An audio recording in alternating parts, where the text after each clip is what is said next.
Senior Consultant at Energy Eye Institute, Tan Tock Seng Hospital, Singapore, and co-head of Ocular Infections and Antimicrobials, SERI, which is the Singapore Eye Research Institute. He's Associate Professor Lee Kong Chian School of Medicine, Associate Professor Duke NUS Medical School, and Honorary Consultant at Moorfields Eye Hospital, London.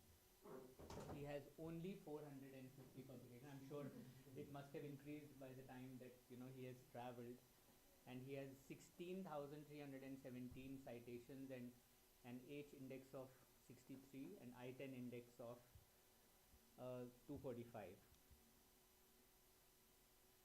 He leads several landmark international collaborative research platforms that shape global clinical practice. He is the chief investigator for Proton, COIN, iGates, Oasis, COTS, and total research funding secured is Singapore dollars of 12.3 million. Major funded programs for NMRC Singapore, the Proton, which is a program for ocular infection and inflammation, translational research, microbiome profiling in uveitis, and the SAMD, which is an AI-based imaging software for uveitis management, which he might talk to us about shortly. And his core research interests: ocular infection and inflammation, ocular tuberculosis, uveitis, ocular imaging, artificial intelligence, drug delivery, microfluidics, biomarkers, translational research, and clinical trials and mentorship. Honors and awards. So this is just a gist. This was running into 40-45 pages. It would have taken me hours to go through this, but this is just a small, brief overview. So he's won the Singapore Clinical Investigator Award from the Energy Health ASOT Kun Laureate Lecture Award 2024, ACSI Translational Medicine Award 24, Energy Research Mentor of the Year in 2021, APO Achievement Award, featured amongst the top 2% scientists worldwide. And he has a lot of editorial roles, where he has editorial roles with leading journals including AJO, Ophthalmologica, Journal of Ophthalmic Inflammation and Infection, 30 plus book chapters, 400 plus invited lectures. He has mentored 100 plus fellows, residents, and PhD scholars, and he's a global leader committed to advancing science, mentoring future clinicians, and translating research into real-world patient impact. So I wanted to share this on a personal note, that it's a very big pleasure for me to have him over, and I've interacted with him, had the fortune of interacting with him over the past so many years, and it's just the science, and he's full of energy, so whenever you come into contact with him, he generates so much vibrations that you feel like doing something. This is when I visited in 2020 Singapore at his center, and pictures from some other meetings where we have interacted, and I've had the fortune of interacting with him. So it's just endless, and the amount of work that he does is mind-boggling, to say the least. So I had the good fortune of spending some good time with him on a personal level. So really, it's an honor for me to welcome you, Dr. Rupesh, to Drishti Eye Institute for your lecture. Thank you so much.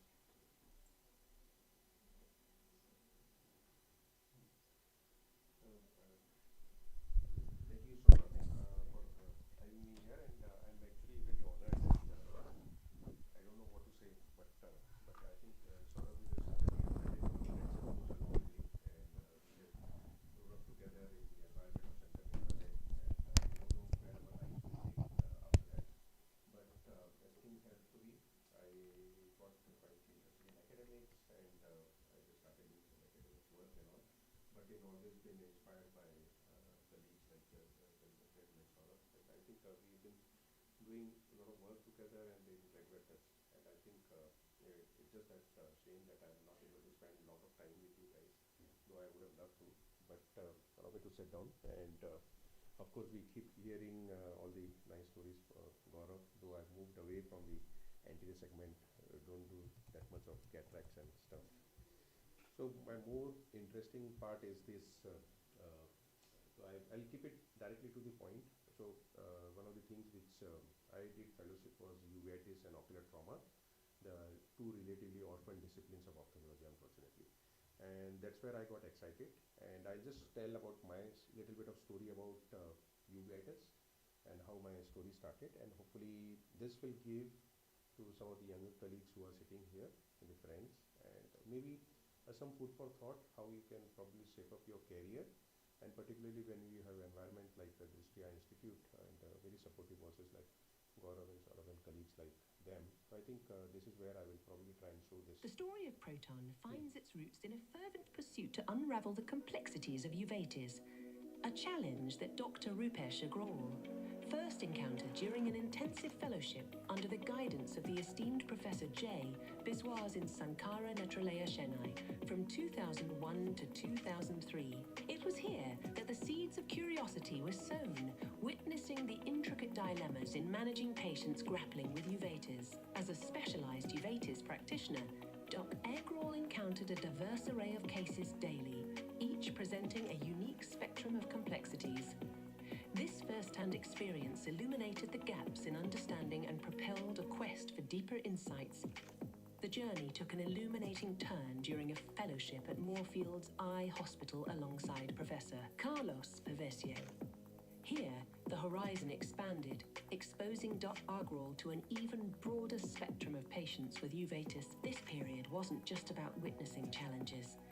It was about acquiring a formidable arsenal of tools and skills, a turning point that set the stage for something monumental.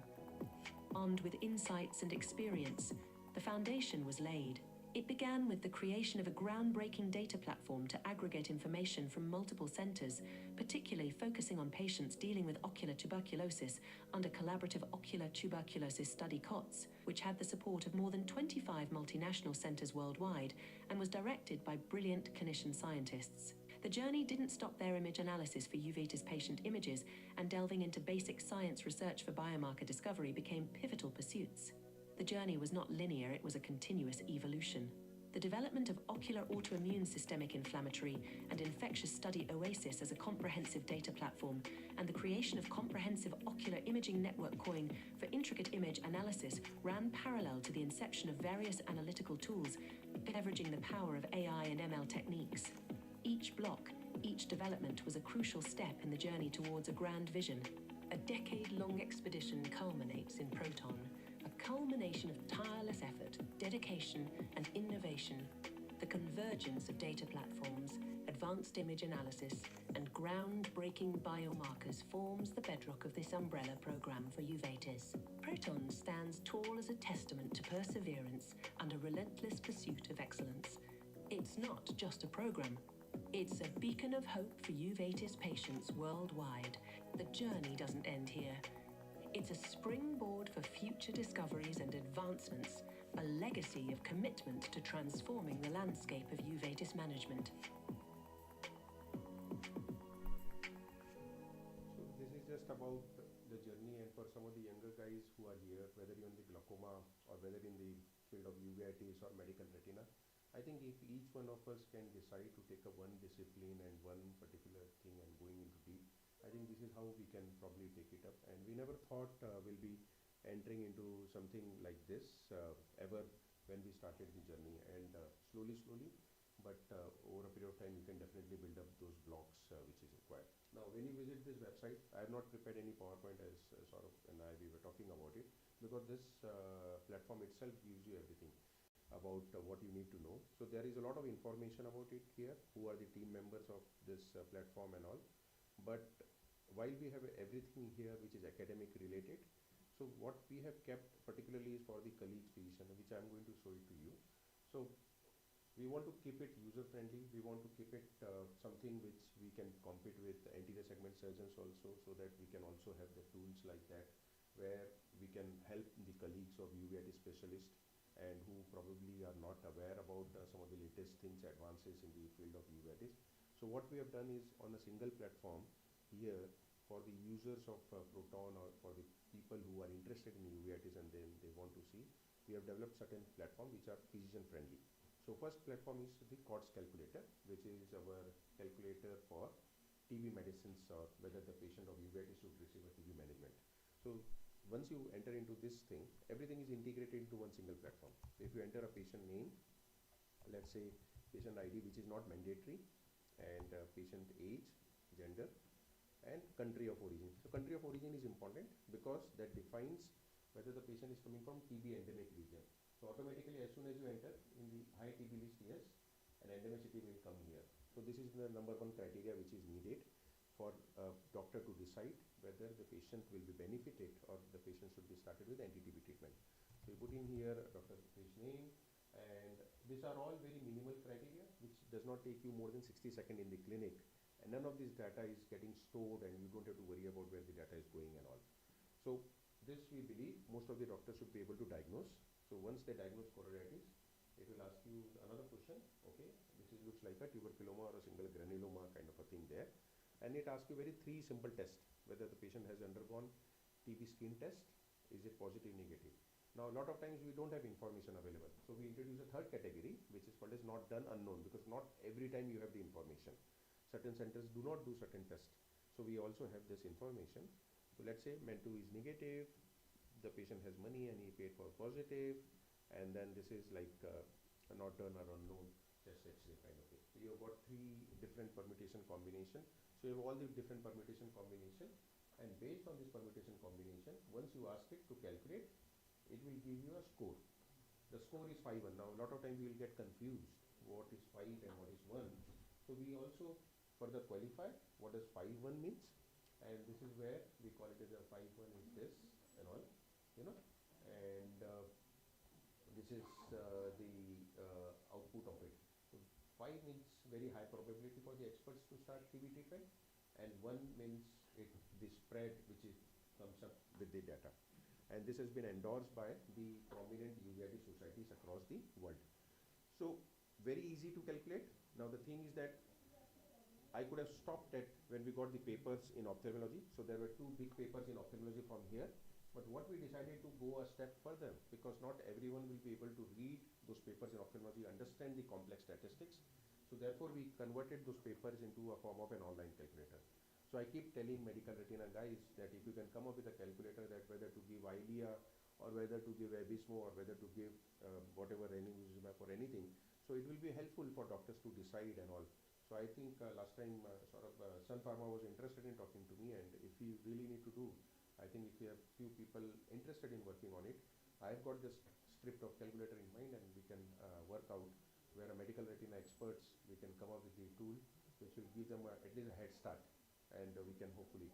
So now what we are doing with this thing is, this is based on the experts. So this is not an AI enabled calculator, but we are now making it AI enabled with more data coming in there. So we are putting in more data, more accurate, so that it founds thing, and more importantly we are validating it as we are developing it. So there is no point developing something if you have not validated it. So it is very, very important for it. Now let's do another one. So you got this, but now you want another tool. So Fusion want another tool. So I'll show you a tool which we recently developed, haven't published it. So this is called as uveitis. So there is no spelling mistake in that. We deliberately introduce a A in that uveitis because this is an AI enabled chat GPT for uveitis. Now how it is different? A friend of mine at dinner, he works for a company called as Salesforce, and he told me about there is something called as chat GPT many years before. I said, what is it? So we came back from dinner, then that night I was just browsing about what is chat GPT. I thought it's very wonderful tool and we should do something about it. And from there itself, the journey started about developing something. I spoke to my programmer, can you program it to change it to what I like it and all. But somehow I was waiting for this guy, Maxwell Singer from Yale University. He just expressed interest in doing internship with me, major in history, but has a good knowledge of natural language LLMs and all. So I said, okay, why don't we work together? And we worked together for 3 months, and in 3 months we came out with this tool. Now what it does, you ask about how do you manage a patient with with hypopion, AC cells, flare, and blurred vision. You can put in specific thing when you come to the clinic without patient name, and you can put in there. It will go and it will start searching out. You can definitely put it to ChatGPT. I'll tell you the differences between this and the ChatGPT. So it will try and search.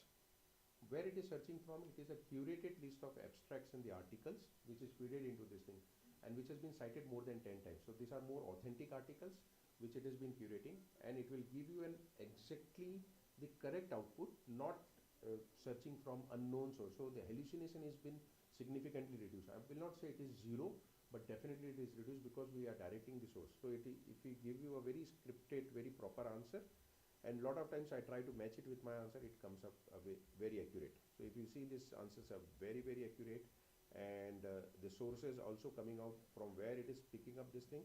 So it will give you the exact reference, and these references are not hallucinated. Otherwise you will see in ChatGPT, you will not publish the article will come in your name. So the point number 2 is that once we start doing something, we should identify what are the challenges, the problems in the existing tools, and how do we overcome those challenges.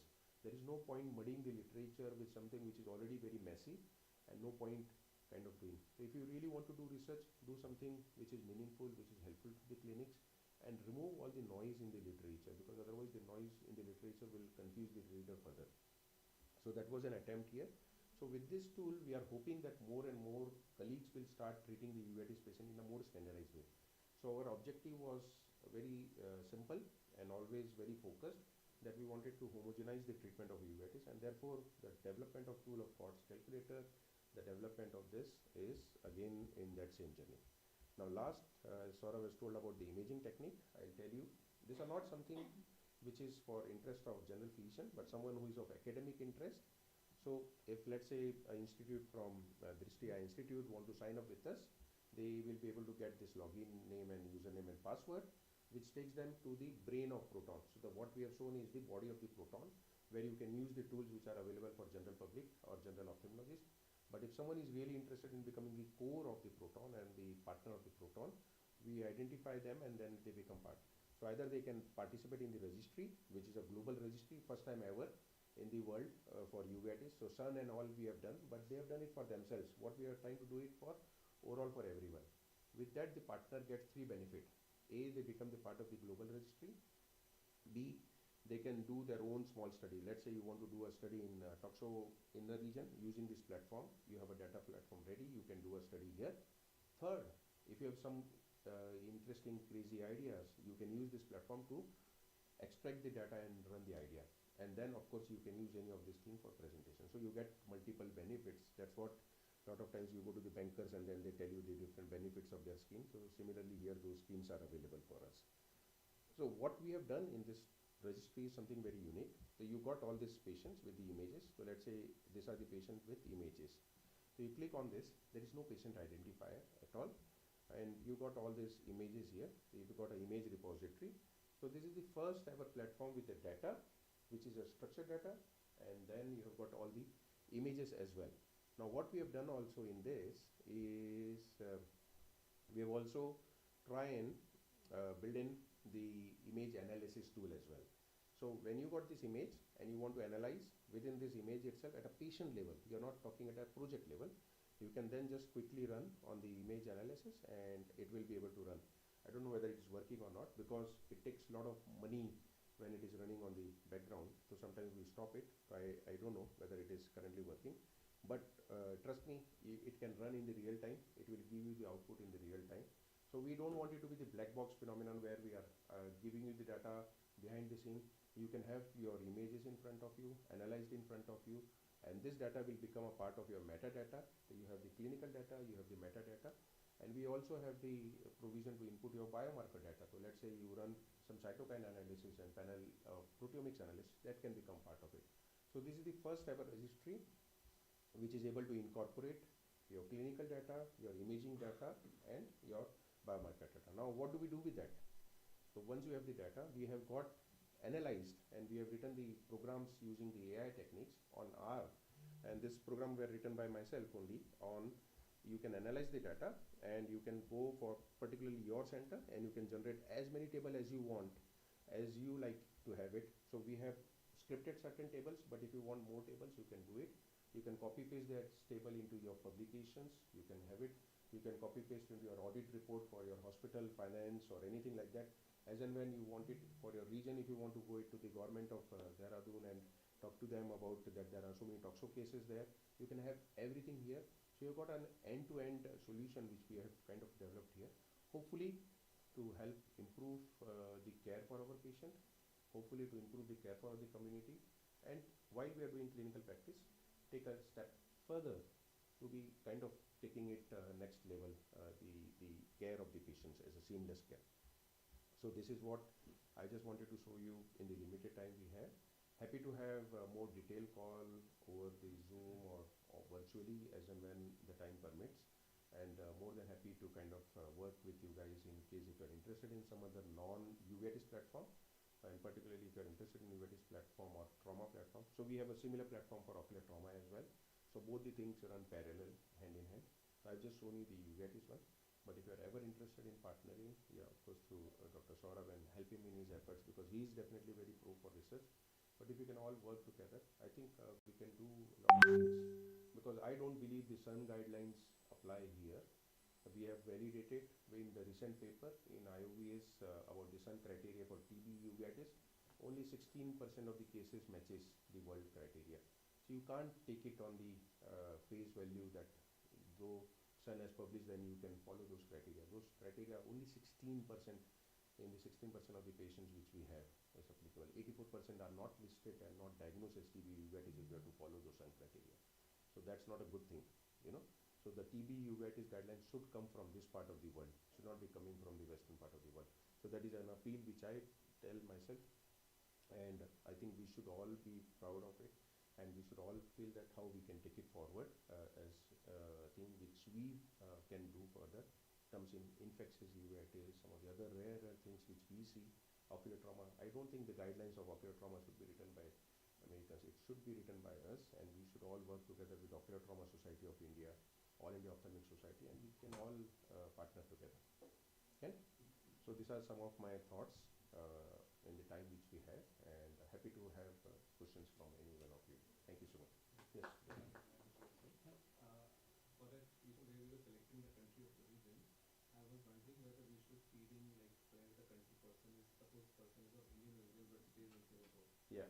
Would you put in Singapore or would So this is such a good question which you asked, and that is something which we were debating about. The endemicity has become so blur that how many years the person has moved in there, first generation, second generation, third. We haven't dissected when I spoke to the TB people, and this is one of my main area of research which we are trying to do.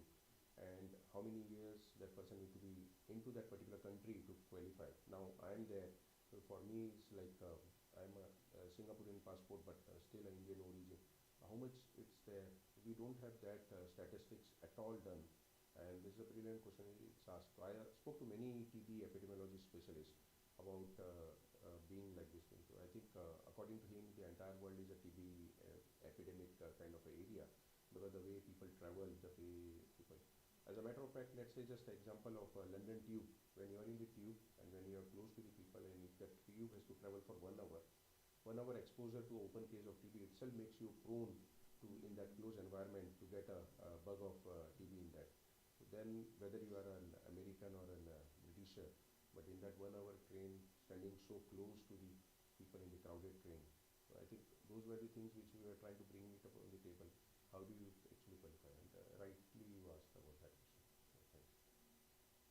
So does this registration come at a cost?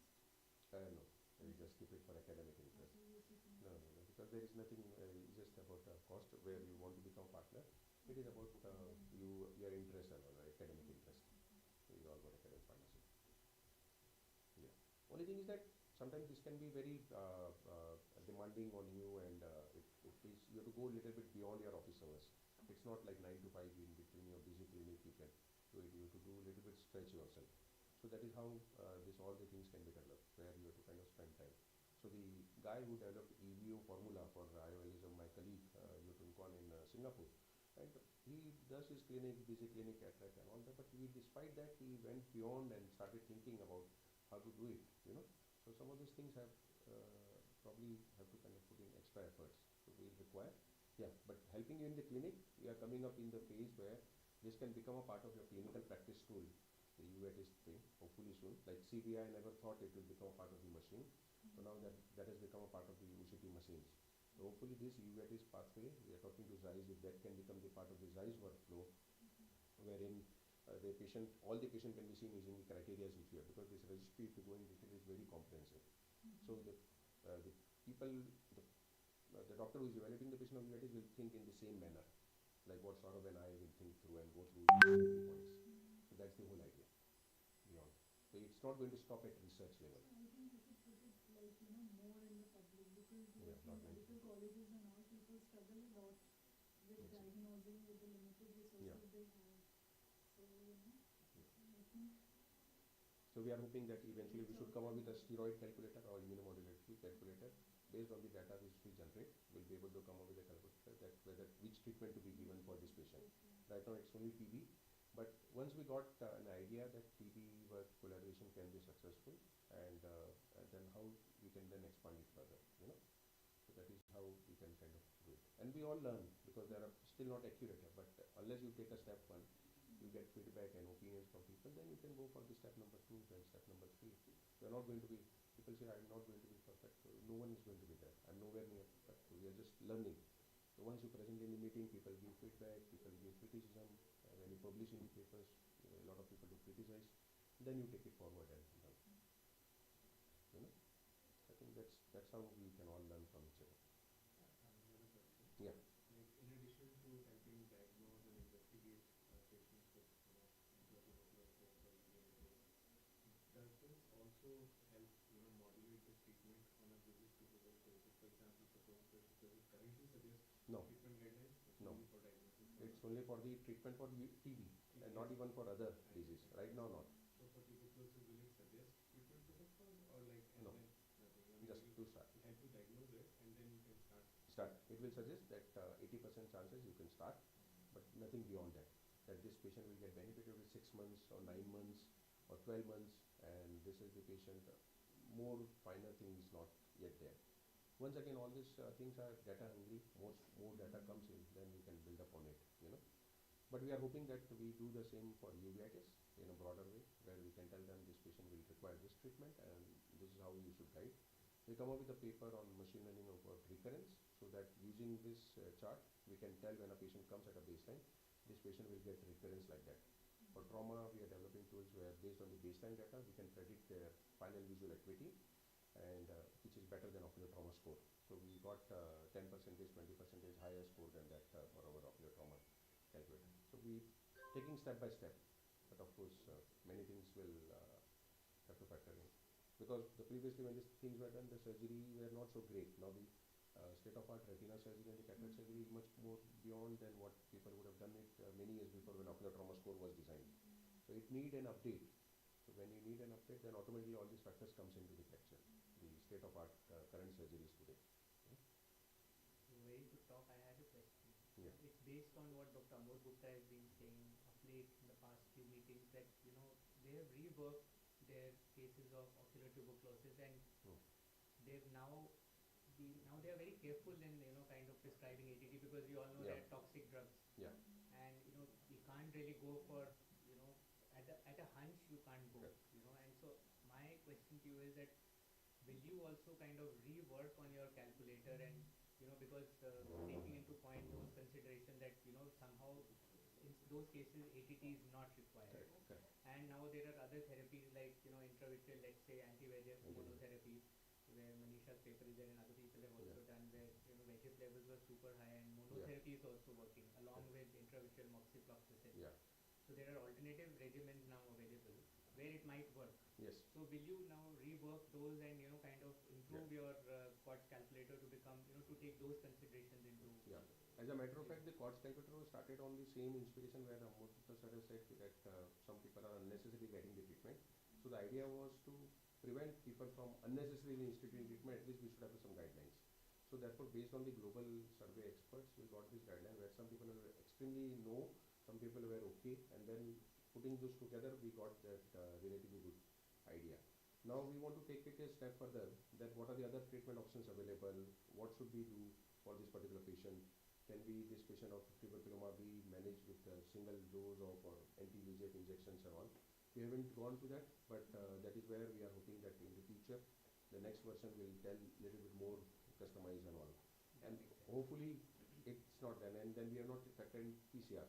One thing we have to remember also is when we develop some of this tool is that it should be more people to use it, because if you put it too complex, many people will not use it. But at the same time, we have to be careful that it should not unnecessarily misdirect the patient, doctors also. So you need to kind of balance both the things. Because if you make it too heavy, that there are too much of data you are asking, that you tell me the IL-6 level or all those level, anti-VEGF level, people say, I don't have it, I'm not going to use it. But if you say these are the minimum tests and I'm able to kind of do it, then maybe yes. So hopefully one day the standard of care will become that before people inject, they should do a tap or they should do a serum level of IL-6 or something, and before they can consider. That is what we are hoping, that it become more personalized medicine. So these are all steps towards personalized medicine. You know? Okay. Thank you. Thank you, I sir. have one question. Yeah. In this chatbot, is there anything like if we upload acclaimed photo, OCT imaging Not photo, yet. and Photos. then it will Photos you can read and then tell. okay. But you can't, right now the chatbot is not enabled. We are working on it. We worked out FFA images and it gives a very interesting, very nice output. But still there is a lot of noise in that. So it's difficult to remove those noise. And unless we remove those noise, because the literature is very muddy. So right now you interpret image, you add that data, but you don't expect the chatbot to convert that image into a text data. It can do it, but there will be a lot of noise. I did trying to write one paper on FFA and how it can read. Yeah.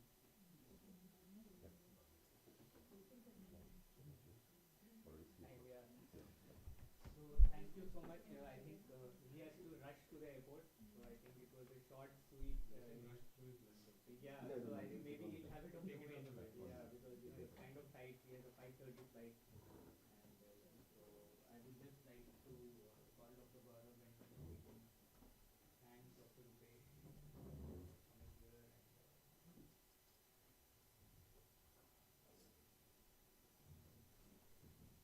Thank you, sir. Maybe we can take a picture of everybody sitting Yes, here. yes. Then I- इधर से लेंगे. इधर से आए.